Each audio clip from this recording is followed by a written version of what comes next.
I've been hearing more and more. It's like the landscape of my sound is little Addams Family jingles from the old show, the black and white. I don't know That what I'm era it was watching in made the in. other room. Yeah, that Malcolm's watching in the other room while I'm cleaning up for the night or feeding our baby, and it's so funny.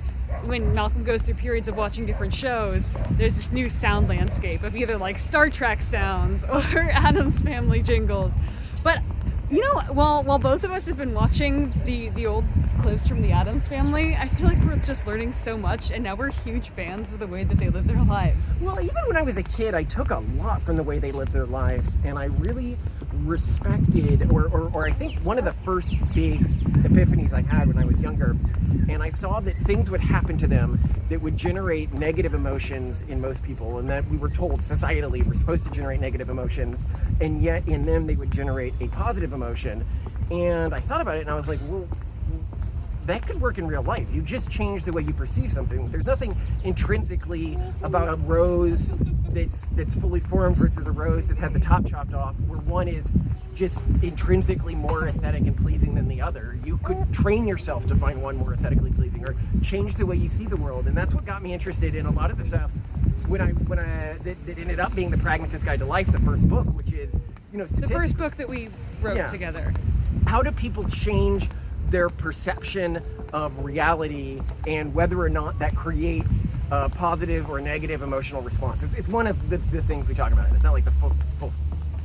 But what is interesting about the Addams Family is this bit that they make the basis of most of the jokes of the show. Like, wouldn't it be funny if people thought this thing that was terrible was actually pretty cool?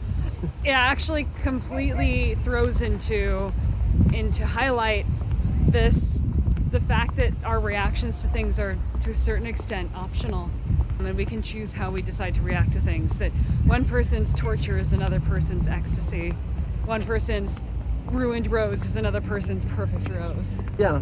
And I think that's really interesting. The core point of the show, though, is not that point. The core point of the show is that they are discriminated against by their society because they're not living within a very narrow range of societal tropes of how a family's supposed to be structured. Oh, so like the local policeman or the local mayor just don't like them? Yeah, they're always horrified with them. And they're always really mean to them and going out of their way to spite them. To try to exploit them because they're wealthy, right? Well, again, also to try to exploit them because they're wealthy, and they just don't notice it. And through being kind in spite of all of this, and being genial in spite of all of this, and not seeing the negatives in the world, they're able to live genuinely happy lives despite this societal pressure against them.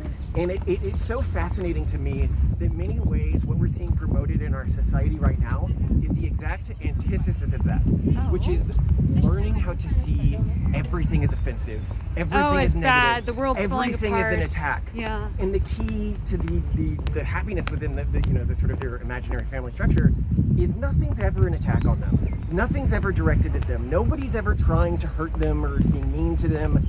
They twist their reality in the same way that many online extremists do today, to believe that the entire world supports whatever they're doing. Oh yeah, like people run away in horror and they say things like, well, his dinner must have been ready, or just random stuff. They never interpret it as like, oh my gosh, this guy hates me. Oh, he must have found you really attractive, that sort of thing. Yeah. Just couldn't contain himself when like a girl faints or something. Or, or they like feed something disgusting to a guest and they pass out and they're like, oh, I did that the first time I had it too. It was just so good. Yeah. But I guess it's a pretty cool way to live. And every time we watch it, we think, my gosh, we're such idiots. We need to every be time more we like get that. stressed, every time we feel sad if someone doesn't like us. Man, the Addams Family wouldn't do that, and they're a lot happier. And what's the point? What's the point in being so angsty about what society thinks about you anyway? Unless you're trying to get something from society. There is that.